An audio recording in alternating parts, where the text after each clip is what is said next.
Hi hello ನಮಸ್ತೆ ಸ್ನೇಹಿತರೆ, ನಾನು ನಿಮ್ಮ ಗೀತಾ ರವಿ. ಎಲ್ಲರೂ ಹೇಗಿದ್ದೀರಾ?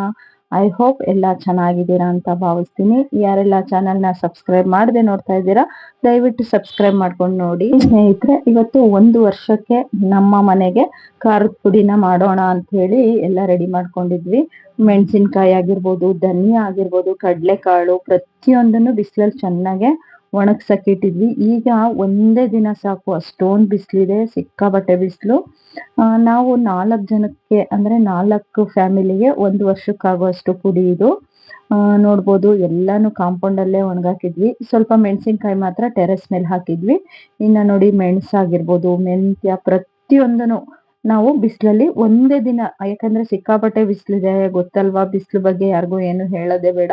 ಪ್ರತಿಯೊಂದನ್ನು ಬಿಸಿಲಲ್ಲಿ ಒಣಗಾಕೊಂಡಿದ್ವಿ. ಸ್ನೇಹಿತರೆ, ನಾನು ಸ್ಟಾರ್ಟಿಂಗ್ ಅಲ್ಲೇ ಒಂದು ಲೀಸ್ಟ್ ಹಾಕಿದ್ದೀನಿ, ನಾನು ಎಷ್ಟೆಷ್ಟು ಖಾರದ ಪುಡಿಗೆ ಯೂಸ್ ಮಾಡಿದ್ದೀನಿ ಐಟಮ್ಸು ಅಂತ ಹೇಳಿ. 4 kg ಧನಿಯಾಕ್ಕೆ, 4 kg ಗುಂಟೂರು, ಆಮೇಲೆ 4 kg ಬ್ಯಾಡ್ಗಿ ಹಾಕಿ ಮಾಡಿರ್ತಕ್ಕಂಥದ್ದು. ಪ್ರತಿಯೊಂದು ಎಷ್ಟೆಷ್ಟು ಹಾಕಿದ್ದೀನಿ ಅನ್ನೋದನ್ನ ನಾನು ಫಸ್ಟಿಗೆ ಲೀಸ್ಟ್ ಕೊಟ್ಟಿದ್ದೀನಿ.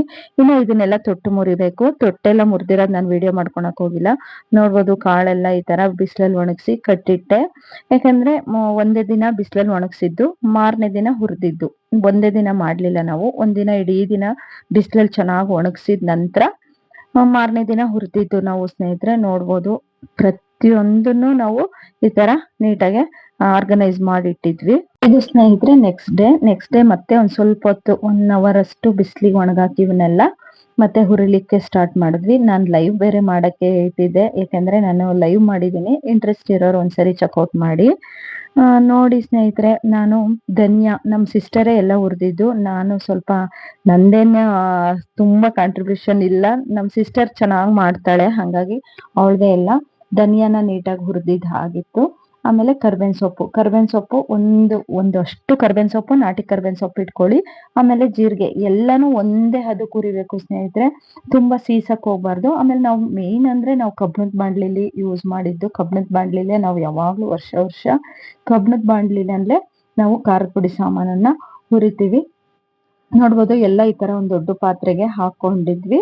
ನೋಡ್ಬೋದು, ಧನಿಯಾ, ಜೀರಿಗೆ ಪ್ರತಿಯೊಂದನ್ನು ಈ ತರ ಹುರಿದು ನಾವು ಒಂದು ಬಟ್ಟೆ ಮೇಲೆ, ಮತ್ತೆ ಅದೆಲ್ಲ ತಣ್ಣಗಾಗ್ಬೇಕು, ಬಿಸಿ ಬಿಸಿದೆ ಮಿಲ್ ಮಾಡ್ಸಕ್ ಆಗಲ್ವಲ್ಲ, ಆರ್ಲಿಕ್ಕೆ ಇಟ್ಟಿದ್ವಿ. ಇನ್ನ ನೋಡ್ಬೋದು, ಕಡಲೆಕಾಳನ್ನು ಅಷ್ಟೇ ನಾನು ಎಷ್ಟೆಷ್ಟು ಹಾಕಿದೀವಿ ಅಂತ ಹೇಳಿ ನಾನು ಲೀಸ್ಟ್ ಹಾಕಿದೀನಿ ಅಂತ ಹೇಳಿದೀನಿ. ಎಲ್ಲ ತುಂಬಾ ಅಂದ್ರೆ ತುಂಬಾ ಚೆನ್ನಾಗಿ ಒಂದೇ ಹದಕ್ಕೆ ಹುರ್ಕೋಬೇಕಾಗತ್ತೆ. ನೋಡಿ, ಈ ತರ ಒಂದ್ ತೆಳು ಬಟ್ಟೆ, ಕಾಟನ್ ಬಟ್ಟೆ ಮೇಲೆ ನೆರಳಲ್ಲೇ ಒಣಗಾಕಿದ್ವಿ. ಕರ್ಬೇವಿನ ಸೊಪ್ಪು ಮಾತ್ರ ಬಿಸಿಗೆ ಹಾಕಿದ್ದೆ. ಇದನ್ನ ನೀಟಾಗಿ ತಣ್ಣಗಾಗಕ್ಕೆ ಬಿಡ್ಬೇಕು. ಇಲ್ಲ ಅಂದ್ರೆ ಬಿಸಿ ಬಿಸಿ ಇದೆ ಹಾಕ್ಬಿಟ್ರೆ ಒಂಥರ ಪುಡಿ ಬಾಳ್ಕೆನೂ ಬರಲ್ಲ, ಆಮೇಲೆ ಕಲರು ಬರಲ್ಲ ಪುಡಿ. ಹಂಗಾಗಿ ನೀಟಾಗೆ ಇದನ್ನ ಗಾಳಿಗೆ ತಣ್ಣಗಾಗ್ಲಿಕ್ಕೆ ಬಿಡ್ಬೇಕು ಸ್ನೇಹಿತರೆ. ಇನ್ನ ಇದು ತಣ್ಣಗಾಗೋದ್ರಲ್ಲಿ ಇನ್ನ ಉಳಿದಿದ್ದ ಕಾಳುಗಳನ್ನೆಲ್ಲ ನೀಟಾಗೆ ಹುರ್ಕೋಬೇಕಲ್ವಾ, ಹಾಗಾಗಿ ಪ್ರತಿಯೊಂದನ್ನು ನೀಟಾಗೆ ಒಂದೇ ಹದಕ್ಕೆ ಹುರ್ಕೋಬೇಕಾಗುತ್ತೆ. ಕಬ್ಬಿಣದ ಬಾಣ್ಲಿ ಆದ್ರೆ ಏನಾಗುತ್ತೆ ಗೊತ್ತಾ, ನಿಮ್ಗೊಂದು ಪ್ಲಸ್ ಪಾಯಿಂಟ್ ಏನಪ್ಪಾ ಅಂದ್ರೆ, ಒಂದೇ ಉರಿ ಕಾದು ಬಿಟ್ರೆ, ಒಂದೇ ಉರಿ ಇಟ್ರೆ ಒಂದೇ ಹದದಲ್ಲಿ ನೀಟಾಗೆ ನಾವು ಹುರ್ಕೋಬಹುದು. 1 by 1 ನೀಟಾಗೆ ಹುರ್ಕೊಂಡ್ವಿ ಸ್ನೇಹಿತರೆ. ನಿಜವಾಗ್ಲು ಇದಕ್ಕೆ 1 kg ಅಷ್ಟು ಅನ್ನ ಮಾಡ್ತೀವಲ್ಲ ಅಕ್ಕಿ, ಅದನ್ನು ಯೂಸ್ ಮಾಡ್ತೀವಿ ನಾವು. ಏಕೆ ಅಂದ್ರೆ ಸಾಂಬಾರ್ ಸ್ವಲ್ಪ ಗಟ್ಟಿಗೆ ಬರ್ಲಿ ಅನ್ನೋ ಉದ್ದೇಶದಿಂದ ಅಕ್ಕಿನೂ ಕೂಡ ನಾವು ಆಡ್ ಮಾಡ್ಕೋತೀವಿ. ನೋಡ್ಬೋದು, ಬಿಸಿ ಬಿಸಿ ಇತ್ತು, ಪಾತ್ರೆನೂ ಸುಡ್ತಾ ಇತ್ತು, ನಾನು ಅದ್ರಲ್ಲೇ ನೀಟಾಗೆ ತೆಳ್ಳಗೆ ಒಣಗಾಕ್ತಾ ಇದ್ದೆ. ತುಂಬಾ ಹತ್ತತ್ರ 1 hour ಮೇಲೆ ಗಾಳಿಗೆ ಆರಕ್ ಬಿಟ್ಟಿದ್ವಿ. ಆಮೇಲೆ ನಾವು ಮಿಲ್ ಮಾಡಿಸ್ಲಿಕ್ಕೆ ಅಂತ ಹೋಗಿದ್ದೆ ಸ್ನೇಹಿತರೆ. ಚಕ್ಕೆ, ಲವಂಗ ಇದನ್ನೆಲ್ಲ ಯೂಸ್ ಮಾಡೋದಿಲ್ಲ, ಯಾಕೆಂದ್ರೆ ನಾವು ಪ್ಯೂರ್ ವೆಜಿಟೇರಿಯನ್ ಆಗಿರೋದ್ರಿಂದ. ನಾನ್ ವೆಜ್ ಯೂಸ್ ಮಾಡೋರಾದ್ರೆ ಚಕ್ಕೆ, ಲವಂಗ ಎಲ್ಲ ಯೂಸ್ ಮಾಡ್ತಾರೆ. ಬಟ್ ನಾವು ಬರೀ ಬೇಳೆ ಸಾಂಬಾರ್ ಅಲ್ವಾ, ಹಾಗಾಗಿ ನಾವು ಇದಕ್ಕೆ ಮಸಾಲೆ ಐಟಮ್ ಏನು ಹಾಕೋಕ್ ಹೋಗೋದಿಲ್ಲ. ಕೆಲವೊಬ್ರು ನಮ್ಮಲ್ಲೂ ಹಾಕ್ತಾರೆ ಸ್ನೇಹಿತರೆ. ನಮ್ಮ ಸಿಸ್ಟರ್ ದೊಡ್ಡವ್ರೊಬ್ರು ಇದಾರೆ, ಅವರು ಯೂಸ್ ಮಾಡ್ತಾರೆ ಚಕ್ಕೆ, ಲವಂಗ ಎಲ್ಲ. ನಮ್ಮ ಭಾವ ಹಾಕು ಅಂತ ಹೇಳಿ ಹಾಕಿಸ್ತಾರೆ. ಬಟ್ ನಮ್ಮ ಮನೇಲಿ ನಾವು ಇದೇ ತರ ಏನೇನು ನಾನು ತೋರಿಸ್ತಾ ಇದ್ದೀನಲ್ವಾ, ಪುಡಿ ಸಾಮಾನು, ಹಂಗಾಗಿ ಇಷ್ಟು ಮಾತ್ರ ನಾವು ಹಾಕೊಳ್ತಕ್ಕಂಥದ್ದು. ನಿಜವಾಗ್ಲೂ ನಾನಂತೂ ಒಂದು ಟೈಮಿಗೂ ನಾನಾಗಿ ಪರ್ಸನಲ್ ಆಗಿ ಪುಡಿ ಯಾವತ್ತೂ ಮಾಡಿಲ್ಲ ಸ್ನೇಹಿತರೆ. ಈ ತರ ನಾನು ಕೈ ಜೋಡಿಸ್ಕೊಂಡೆ ಮಾಡಿರ್ತಕ್ಕಂಥದ್ದು. ಮುಂಚೆ ಎಲ್ಲ ನಮ್ಮ ಅತ್ತೆ ಮಾಡೋರು, ಅವ್ರಿಗೆ ಕೈ ಜೋಡಿಸ್ತಿದ್ದೆ. ಇವಾಗ ನಮ್ಮ ಅತ್ತೆ ಹತ್ರ ಆಗಲ್ಲ, ಪಾಪ ಅವರಿಗೆ ಹುಷಾರಿಲ್ವಲ್ಲ, ಹಂಗಾಗಿ ಅವ್ರಿಗೆ ಆಗಲ್ಲ ಅನ್ನೋ ಇಂಟೆನ್ಷನ್ ಇಂದ ನಾನು ಯಾವಾಗ್ಲೂ ಈಗ 1-2 ವರ್ಷದಿಂದ ಅಮ್ಮನ ಮನೆಯಲ್ಲೇ ನಾನು ಪುಡಿನ ಮಾಡ್ಕೊಂಡ್ಬಿಡ್ತೀನಿ. ಇನ್ನು ಉದ್ದಿನ ಬೇಳೆನೂ ಅಷ್ಟೇ ನಾನು ಎಷ್ಟೆಷ್ಟು ಅಂತ ಹೇಳಿ ನಾನು ಆಲ್ರೆಡಿ ಹಾಕಿದ್ದೀನಿ. ಇಂಟ್ರೆಸ್ಟ್ ಇರೋರು ಚೆಕ್ಔಟ್ ಮಾಡಿ. ಇದನ್ನೆಲ್ಲ ಹುರಿಯಕ್ಕೆ ಸ್ನೇಹಿತರೆ ತುಂಬಾನೇ ಟೈಮ್ ಹಿಡಿಯುತ್ತೆ. ಇನ್ನು ಮೆಣಸಲ್ವಾ ಸ್ವಲ್ಪ ಹೊಗೆ ಬರತ್ತೆ, ಕಬ್ಬಣದ ಬಾಂಡ್ಲಿ ಅಲ್ವಾ, ಹಾಗಾಗಿ ಪಟ ಪಟ ಪಟ ಪಟ ಬೇಗ ಸಿಡಿದ್ಬಿಡ್ತು. ಮೆಣಸು ಮಾತ್ರ ಬೇಗ ಆಗೋಯ್ತು ಹುರಿದಿದ್ದು. ಉದ್ದಿನ ಬೇಳೆ ಸ್ವಲ್ಪ ಲೇಟ್ ಆಯ್ತು. ಇನ್ನ ಮೆಣಸು ಬೇಗ ಆಯ್ತು ಅಂತ ಹೇಳಿದ್ನಲ್ಲ, ಅದನ್ನ ಪಾತ್ರೆಗೆ ಶಿಫ್ಟ್ ಮಾಡ್ಕೊಂಡು ಮತ್ತೆ ಸ್ವಲ್ಪ 1 kg ಅಷ್ಟು ಅಕ್ಕಿನ, ಊಟದ ಅಕ್ಕಿನ ಆಡ್ ಮಾಡ್ಕೊಂಡ್ವಿ. ಹೇಳಿದ್ನಲ್ವಾ, ಅಕ್ಕಿ ಹಾಕೋದ್ರಿಂದ ನಿಜವಾಗ್ಲೂ ಸಾಂಬಾರ್ ತುಂಬಾ ಗಟ್ಟಿಗೆ ಬರುತ್ತೆ ಸ್ನೇಹಿತರೆ. ಹಾಗಾಗಿ 1 kg ಅಷ್ಟು ಅಕ್ಕಿನ ಆಡ್ ಮಾಡ್ತೀವಿ ನಾವು. ನನಗೂ ಗೊತ್ತಿರ್ಲಿಲ್ಲ ಅಕ್ಕಿ ಹಾಕೋದು. ನಿಜವಾಗ್ಲೂ ನಾನು ಸಾಂಬಾರ್ ಪುಡಿ ಮಾಡಿದವಳೆ ಅಲ್ಲ ಯಾವಾಗ್ಲೂ. ಬರೀ ನಮ್ಮ ಅತ್ತೆಗೆ ಹತ್ರನೇ ಇಸ್ಕೊಂಡ್ಬಂದ್ಬಿಡ್ತಿದ್ದೆ.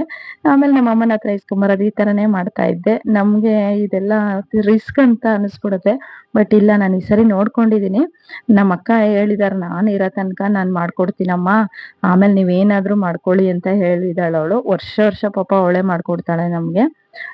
ಆಮೇಲೆ ನೋಡಿ, ಇನ್ನು ಅರಿಶಿನ ಎಲ್ಲ ಹುರಿದಾದ್ಮೇಲೆ ನೋಡಿ, ಪ್ರತಿಯೊಂದು ಕಾಳನ್ನೆಲ್ಲ ಒಂದೇ ಬಟ್ಟೆ ಮೇಲೆ ಒಣಗಾಕಿದ್ದೆ. ಈ ತರ ಅರಿಶಿನದ ಕೊಂಬಿರುತ್ತಲ್ವಾ, ಅದನ್ನು ಸ್ವಲ್ಪ ಪುಡಿ ಮಾಡ್ಕೊಳ್ಳಿ. ಯಾಕಂದ್ರೆ ಇಡೀ ಹಾಕಿದ್ರೆ ಮಿಲ್ಲಲ್ಲಿ ಸರಿ ಪುಡಿ ಆಗೋದಿಲ್ಲ. ಹಾಗಾಗಿ ಅದನ್ನೆಲ್ಲ ಸ್ವಲ್ಪ ದಪ್ಪದಾಗಿ ಕಟ್ ಮಾಡ್ಕೋಬೇಕು. ಅಂದ್ರೆ ಕುಟ್ಕೊಂಡು ಪುಡಿ ಮಾಡ್ಕೋಬೇಕಾಗತ್ತೆ. ಕಟ್ ಮಾಡ್ಕೊಳ್ಳೋದು ಅಂದ್ರೆ ಆಮೇಲೆ ಕತ್ರಿಲಿ ಚಾಕುಲೋ ಕಟ್ ಮಾಡಕ್ ಆಗಲ್ಲ. ಇದನ್ನೆಲ್ಲ ತಣ್ಣಗಾದ್ಮೇಲೆ ಒಂದು ಚೀಲಕ್ಕೆ ಹಾಕೊಂಡಿದ್ದಾಯ್ತು. ಇನ್ನು ಪಾತ್ರೆ ಅಷ್ಟೊಂದು ಇಡಿಸೋ ಅಂತ ಪಾತ್ರೆ ಯಾವುದು ಇರ್ಲಿಲ್ಲ. ಒಂದು ಚೀಲದಲ್ಲಿ ಮೆಣಸಿನಕಾಯಿ, ಇನ್ನೊಂದು ಚೀಲದಲ್ಲಿ ಪುಡಿ ಸಾಮಾನಿಂದು ಕಾಳು ಪುಡಿ ಎಲ್ಲ ಮಿಲ್ಲಿಗೆ ಹಾಕ್ಸ್ಕೊಂಡ್ ಬಂದಿದ್ದಾಯ್ತು. ಮಿಲ್ಲಿಂದೆಲ್ಲ ನಾನು ವಿಡಿಯೋ ಮಾಡ್ಕೊಂಡಿಲ್ಲ, ಯಾಕಂದ್ರೆ ನಾನು ಮಿಲ್ಲಿಗೆ ಹೋಗ್ಲೇ ಇಲ್ಲ. ಮಿಲ್ಲಿಂದ ಕೆಲಸ ಎಲ್ಲ ನಮ್ ಸಿಸ್ಟರ್ದೇ ಆಗಿತ್ತು. ಅಂದ್ರೆ ದೊಡ್ಡವಳು ಹೋಗಿದ್ಲು, ಅವಳು ಸ್ವಲ್ಪ ಇದೆಲ್ಲ ಗೊತ್ತಾಗತ್ತೆ ಅವಳಿಗೆ. ಎಷ್ಟು ಹದಕ್ಕೆ ಹಾಕಿಸ್ಬೇಕು, ನೈಸ್ ಆಗಿರ್ಬೇಕು ಪುಡಿ, ಅಥವಾ ಉದ್ರಾಗಿ ಅಂದ್ರೆ ತರಿಯಾಗಿರ್ಬೇಕು ಅಂತ ಹೇಳಿ ಅವಳೇ ಹೋಗಿದ್ದು. ಅವಳು ಹೋಗಿ ನೀಟಾಗಿ ಹಾಕ್ಸ್ಕೊಂಡ್ ಬಂದಿದ್ಲು. ಇನ್ನ ಇದನ್ನ ಹಿಂಗೆ ಇಟ್ಬಿಟ್ರೆ ಸ್ನೇಹಿತರೆ, ಬಿಸಿ ಸುಡ್ತಾ ಇರತ್ತೆ. ನೀಟಾಗಿ ಆರಕ್ ಬಿಡ್ಬೇಕು ಸ್ನೇಹಿತರೆ. ಯಾಕೆಂದ್ರೆ ಪುಡಿ ಕಲ್ಲರು ಕಡಿಮೆ ಆಗ್ಬಿಡುತ್ತೆ. ಬಿಸಿಗೆ ನಾವೇನಾದ್ರೂ ಎರಡನ್ನೂ ಮಿಕ್ಸ್ ಮಾಡಿ ಇಟ್ಬಿಟ್ರೆ ನಿಜವಾಗ್ಲೂ ಪುಡಿ ಕಲರ್ ಕಡಿಮೆ ಆಗ್ಬಿಡುತ್ತೆ. ಅದಕ್ಕೆ ತಣ್ಣಗಾಗಕ್ಕೆ ಬಿಟ್ಬಿಡ್ಬೇಕು. ಇನ್ನ ಇದು ನಾವು ಈ ತರ ಬೇಸನಲ್ಲೇ ಹಾಕಿದ್ವಿ, ತಣ್ಣಗಾಗಂಗ್ ಕಾಣ್ಲಿಲ್ಲ. ಕೊನೆಗೆ ದೊಡ್ಡದೊಂದು ಚೀಲ ಹಾಕ್ಬಿಟ್ಟು ಅದ್ರ ಮೇಲೆ ಗಾಳಿಗೆ ಆರ್ಲಿಕ್ಕೆ ಬಿಟ್ಬಿಟ್ವಿ ಸ್ನೇಹಿತರೆ. ನಾವೇನ್ ಮಾಡ್ತೀವಪ್ಪ ಅಂದ್ರೆ, ಮೆಣಸಿನ್ಕಾಯಿನೇ ಬೇರೆ ಹಾಕಿಸ್ತೀವಿ, ಕಾಳು ಧನಿಯಾನೇ ಬೇರೆ ಹಾಕಿಸ್ತೀವಿ. ಯಾಕೆಂದ್ರೆ ನಾವು ಈ ಚಿಲ್ಲಿ ಪೌಡ್ರನ್ನು ನಾವು ಸಪ್ರೇಟ್ ಆಗಿ ಇಟ್ಕೊಂಡಿರ್ತೀವಿ. ಧನಿಯಾ ಪೌಡರ್ ಏನ್ ಹಾಕ್ಸಿದೀವಲ್ಲ, ಅದನ್ನ ಪಲ್ಯಕ್ಕೆ ಯೂಸ್ ಮಾಡ್ತೀವಿ. ಆಮೇಲೆ ಎಷ್ಟೆಷ್ಟು ಬೇಕು ಅಷ್ಟಿಷ್ಟು ಎತ್ತಿಟ್ಕೊಂಡು ಅವೆರಡನ್ನು ಮಿಕ್ಸ್ ಮಾಡ್ತೀವಿ. ಎಷ್ಟು ಸೇರಿಗೆ ಎಷ್ಟು ಅಂತ ಹೇಳಿ ಅಳತೆ ಇರುತ್ತೆ.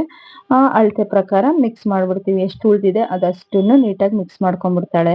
ಇದು ತಣ್ಣಗಾಗ್ಲಿ ಅಂತ ಹೇಳಿ ಸೈಡಿಗೆ ಇಟ್ಬಿಟ್ಟು, ಧನಿಯಾ ಪೌಡರ್ನು ಈ ತರ ದೊಡ್ಡದೊಂದು ಬೇಸನ್ ಇದೆ ನಮ್ಮ ಮನೇಲಿ, ಇದಕ್ಕೇನೆ ಸುರ್ಕೊಂಡ್ಲು. ನಿಜವಾಗ್ಲೂ ಹೇಳ್ತೀನಿ ಸ್ನೇಹಿತರೆ, ಕಲರ್ ಮಾತ್ರ ಸೂಪರ್ ಆಗಿತ್ತು. ವಿಡಿಯೋದಲ್ಲಿ ಯಾವ ಕಲರ್ ಬಂದಿದೆ ಅಲ್ವಾ, ಇದಕ್ಕಿಂತ ಸ್ವಲ್ಪ ಡಾರ್ಕ್ ಆಗೇ ಇದೆ. ನಂದು ಮೊಬೈಲ್ ಅಷ್ಟು ಕ್ಲಾರಿಟಿ ಇಲ್ಲ, ಹಾಗಾಗಿ ಸುಮಾರಾಗೆ ಕಲರ್ ಬಂದಿದೆ ಇದರಲ್ಲಿ. ನಿಜವಾಗ್ಲೂ ಕಲರ್ ಮಾತ್ರ, ಖಾರದ ಪುಡಿ ಕಲರ್ ಆಗಿರ್ಬೋದು, ಘಮ ಆಗಿರ್ಬೋದು, ತುಂಬಾ ಚೆನ್ನಾಗಿರುತ್ತೆ. ನಮ್ಮನೆ ಪುಡಿ ಮಾತ್ರ ಸ್ನೇಹಿತರೆ ಸುಳ್ಳಲ್ಲ. ಬೇಕಾದ್ರೆ ನಾನು ಹಳೆ ಪುಡಿನ ನಾನು ಆಡ್ ಮಾಡ್ತೀನಿ ಇದಕ್ಕೆ, ನೋಡುವಂತ್ರಿ. 1 ವರ್ಷದ ಹಿಂದಿನ ಪುಡಿ ನಾನು ಆಡ್ ಮಾಡ್ತೀನಿ ಬೇಕಾದ್ರೆ ಲಾಸ್ಟಿಗೆ. ನೋಡ್ಬೋದು ಎಷ್ಟು ಚೆನ್ನಾಗಿತ್ತು ಗೊತ್ತಾ ಸ್ನೇಹಿತರೆ. ಈಗ್ಲೂ ಪುಡಿ ಸ್ವಲ್ಪ ಇದೆ, ಅಷ್ಟೇ ಚೆನ್ನಾಗಿದೆ. ಅವತ್ತು ಸ್ಟಾರ್ಟಿಂಗ್ ಯಾವಾಗ ಮಾಡಿದ್ರ, ಈಗ 1 ವರ್ಷದ ಹಿಂದೆ ಮಾಡಿದ ಪುಡಿ ಕಲರ್ ಹೇಗಿತ್ತು, ಇವಾಗ್ಲೂ ಕೂಡ ಅದೇ ಕಲರ್ ಇದೆ. ಏನಪ್ಪಾ ಮೇನ್ ಅಂದ್ರೆ, ಬಿಸಿ ಇದನ್ನ ಯಾವುದೇ ಕಾರಣಕ್ಕೂ ತುಂಬಿಡಂಗಿಲ್ಲ. ಇದೆಲ್ಲ ತಣ್ಣಗಾದ್ಮೇಲೆ, ನಾನು ತಣ್ಣಗಾಗದೆಲ್ಲ ನಾನೇನು ವಿಡಿಯೋ ಮಾಡ್ಕೊಳಕ್ ಹೋಗ್ಲಿಲ್ಲ. ಇದನ್ನ ಈ ತರ ಜಲ್ಡೆ ಇಟ್ಕೊಳ್ಳಿ. ಯಾಕಂದ್ರೆ ಗಲೀಜು ಮಿಷಿನ್ ಅಲ್ಲಿ ಗಂಟು ಇರತ್ತೆ. ಒಂದು ಹಳೊಬ್ರು ಅಂದ್ರೆ ಹಳೆ ಬೇರೆಯವ್ರು ಹಾಕ್ಸಿರೋದೆಲ್ಲ ಸೈಡಿಗೆ ಮೆತ್ಕೊಂಡು ಹಂಗೆ ಬಿಸಿಗೆ ಮೆಲ್ಟ್ ಆಗಿರುತ್ತೆ. ಅದನ್ನೆಲ್ಲ ನೋಡಿ ಎಷ್ಟೊಂದು ಗಲೀಜು ಬರುತ್ತಲ್ವಾ, ಅದನ್ನೆಲ್ಲ ನೀಟಾಗೆ ಈ ತರ ಜಲ್ಡೆ ಇಟ್ಕೋಬೇಕಾಗತ್ತೆ. ಜಲ್ಡೆ ಎಲ್ಲ ಇಟ್ಕೊಂಡಾದ್ಮೇಲೆ ಸೇರಲ್ಲಿ ಅಳತೆ ಮಾಡ್ಕೋತೀವಿ. ಅಂದ್ರೆ ಎಷ್ಟೆಷ್ಟು ಅಂತ ಹೇಳಿ ಗೊತ್ತಾಗ್ಬೇಕಲ್ವಾ, ಎಷ್ಟು ಪುಡಿ ಆಗಿದೆ ಅಂತ ಹೇಳಿ. ಹಾಗಾಗಿ ಸೇರ್ ತಗೊಂಡು ಈ ತರ ಅಳತೆ ಮಾಡ್ಕೋತೀವಿ. ಈ ತರ ಅಳತೆ ಮಾಡಿ ಸ್ವಲ್ಪ ಗಾಳಿಗೆ ಇನ್ನೊಂದ್ ಸ್ವಲ್ಪ ಚೆನ್ನಾಗಿ ತೆಳ್ಳಗೆ ಆರ್ಲಿಕ್ಕೆ ಬಿಡ್ತೀವಿ. ಇನ್ನು ಧನಿಯಾ ಪುಡಿನೂ ಅಷ್ಟೇ ಅದೇ ಬೌಲಿಗೆ, ಅಂದ್ರೆ ಬೇಸನ್ಗೆನೆ ನೀಟಾಗಿ ಜಲ್ಡಿ ಹಿಡಿಯಕ್ಕೆ ಶುರು ಮಾಡಿದ್ವಿ. ನೋಡ್ಬೋದು ಎಷ್ಟೊಂದು ಪುಡಿ ಆಗಿದೆ. ಅಂದ್ರೆ ಜಾಸ್ತಿ ಮಾಡಿದೀವಿ, 4 ಫ್ಯಾಮಿಲಿಗೆ ಅಂತ ಹೇಳಿದ್ನಲ್ವಾ ಸ್ಟಾರ್ಟಿಂಗ್ಗೆ, ಹಾಗಾಗಿ ಸ್ವಲ್ಪ ಜಾಸ್ತಿ ಮಾಡಿದ್ವಿ. ಇನ್ನೊಬ್ಳಿಗೆ ಬೇಡವಂತೆ, ನಾವು 5 ಜನ ಹೆಣ್ಮಕ್ಳು, ಅವಳಿಗೆ ಬೇಡ ಅಂತ ಹೇಳಿದ್ಲು. ಹಾಗಾಗಿ ಅವಳಿಗೆ ಅವ್ರ ಅತ್ತೆನೆ ಮಾಡ್ಕೊಡ್ತಾರೆ, ನನಗೆ ಬೇಡ ನಮ್ಮ ಅತ್ತೆ ಕೊಟ್ಟಿದ್ದಾರೆ ಅಂತ ಹೇಳಿದ್ಕೆ ಅವಳೊಬ್ಳಿಗೆ ಮಾಡ್ಲಿಲ್ಲ. ಅವಳು ಬೇಕು ಅಂದರೆ ಇದರಲ್ಲಿ ಸ್ವಲ್ಪ ತೊಗೊಂಡೋಗ್ಲಿ ಟೇಸ್ಟ್ ನೋಡೋಕ್ಕೆ ಅಂತ ಹೇಳಿ, ಸಾಕು ಬಿಡು ಅಂತ ಹೇಳಿ ಎಲ್ಲರಿಗೂ ಎರಡೆರಡು ಸೇರು ಥರ, ಎರಡೆರಡು ಸೇರು ಅಂದರೆ ಎರಡೆರಡು ಕೆ ಜಿ ಥರ ಮೆಣಸಿನ್ಕಾಯಿನ ತೊಗೊಂಡು ಬಂದು ಮಾಡಿದ್ದಾಯ್ತು. ತುಂಬಾನೇ ಚೆನ್ನಾಗಿ ಬಂತು ಸ್ನೇಹಿತರೆ. ಇನ್ನು ಸಾಂಬಾರ್ ಮಾಡಿಲ್ಲ, ಸಾಂಬಾರ್ ಮಾಡಿದಾಗ ಹೇಳ್ತೀನಿ ಯಾವ ಟೇಸ್ಟ್ ಇರುತ್ತೆ ಅಂತ. ಇದನ್ನು ಅಷ್ಟೇ ಅಳತೆ ಮಾಡಿದ್ದಾಯ್ತು.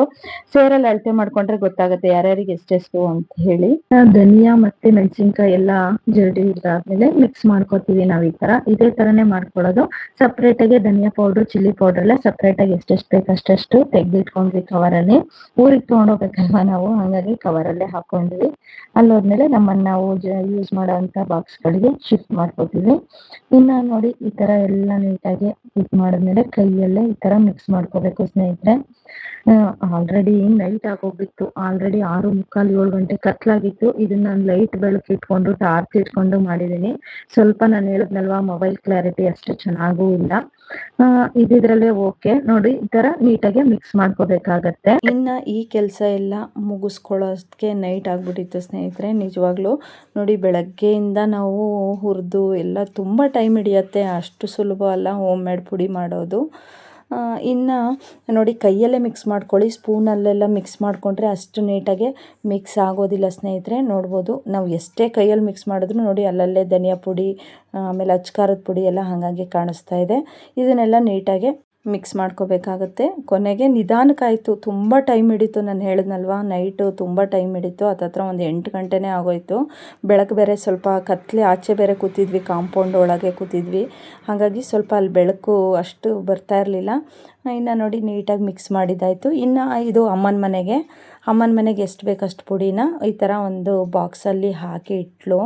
ನಾವೆಲ್ಲ ಒಂದೊಂದು ಸ್ವಲ್ಪ ಕವರಿಗೆ ಹಾಕ್ಕೊಂಡ್ವಿ. ನಾವು ಫಸ್ಟು ಆ ಬಾಕ್ಸಿಗೆ ಹಾಕ್ಬಿಡು ಆಮೇಲೆ ಕವರಿಗೆ ಹಾಕೋತೀವಿ ಅಂತ ಅಂದು ಆ ಬಾಕ್ಸ್ ತುಂಬ ಹಾಕಿದ್ದಾಯಿತು ಸ್ನೇಹಿತರೆ. ಇಷ್ಟ ಆಗಿತ್ತು ಖಾರದ ಪುಡಿ ಸಮಾಚಾರ. ತುಂಬ ಅಂದರೆ ತುಂಬ ಟೈಮ್ ಹಿಡಿತು, ಆದರೆ ತುಂಬ ಚೆನ್ನಾಗಿರುತ್ತೆ ಪುಡಿ. ಹೋಮ್ ಮೇಡ್ ಪುಡಿ ಅಲ್ವಾ, ತುಂಬ ಚೆನ್ನಾಗಿರತ್ತೆ. ಬ್ಯಾಕ್ಗ್ರೌಂಡ್ ನಾಯ್ಸ್ ಬಂದರೆ ಇಗ್ನೋರ್ ಮಾಡಿ ಸ್ನೇಹಿತರೆ. ಎಷ್ಟೇ ಸೈಲೆಂಟ್ ಆಗಿದ್ರು ಈ ಬ್ಯಾಕ್ಗ್ರೌಂಡ್ ನಾಯ್ಸ್ ಬರ್ತಾ ಇದೆ. ಇನ್ನು ಬಾಕ್ಸಿಗೆಲ್ಲ ಆದಮೇಲೆ ಈ ಥರ ಇಂಗು, ಉಪ್ಪು, ಆಮೇಲೆ ಕರ್ಬೇವಿನ ಸೊಪ್ಪು ಈ ಥರ ಹಾಕಿ ಇದಕ್ಕೆ ಒಂದು ಕವರ್ ಹಾಕಿ, ಅಂದರೆ ಮೇಲ್ಗಡೆ ಕ್ಯಾಪ್ ಮೇಲೆ ಒಂದು ಕವರ್ ಹಾಕಿ ಸೇಫಾಗಿ 1 ವರ್ಷ ಆದರೂ ಪುಡಿ ಹಾಳಾಗಲ್ಲ. ತುಂಬ ಚೆನ್ನಾಗಿರುತ್ತೆ, ಕಲ್ಲರು ಕಡಿಮೆ ಆಗಲ್ಲ ಸ್ನೇಹಿತರೆ. ಇಷ್ಟ ಆಗಿತ್ತು ಸ್ನೇಹಿತರೆ ಇವತ್ತಿನ ಖಾರದ ಪುಡಿ ಅಥವಾ ಸಾಂಬಾರು ಪುಡಿಯ ಒಂದು ರೆಸಿಪಿ. ಇಷ್ಟ ಆದರೆ ಲೈಕ್ ಮಾಡಿ, ಶೇರ್ ಮಾಡಿ, ಹಾಗೆ ಸಬ್ಸ್ಕ್ರೈಬ್ ಮಾಡ್ಕೊಳ್ಳದೆ ನೋಡ್ತಾ ಇದ್ದರೆ ದಯವಿಟ್ಟು ಸಬ್ಸ್ಕ್ರೈಬ್ ಮಾಡ್ಕೊಂಡು ನೋಡಿ ಅಂತ ಹೇಳ್ತಾ ಇವತ್ತಿನ ಈ ನನ್ನ ಪುಟ್ಟ ಒಂದು ವಿಡಿಯೋನ ಇಲ್ಲಿಗೆ ಎಂಡ್ ಮಾಡ್ತೀನಿ. ಇಷ್ಟ ಆದರೆ ನಾನು ಹೇಳಿದ್ನೆಲ್ಲ ಸಬ್ಸ್ಕ್ರೈಬ್ ಮಾಡ್ಕೊಂಡು ನೋಡಿ. ಮತ್ತೆ ನೆಕ್ಸ್ಟ್ ವಿಡಿಯೋದಲ್ಲಿ ಭೇಟಿಯಾಗೋಣ. ಅಲ್ಲಿವರೆಗೂ ಟೇಕ್ ಕೇರ್. ಬಾಯ್ ಸ್ನೇಹಿತರೆ.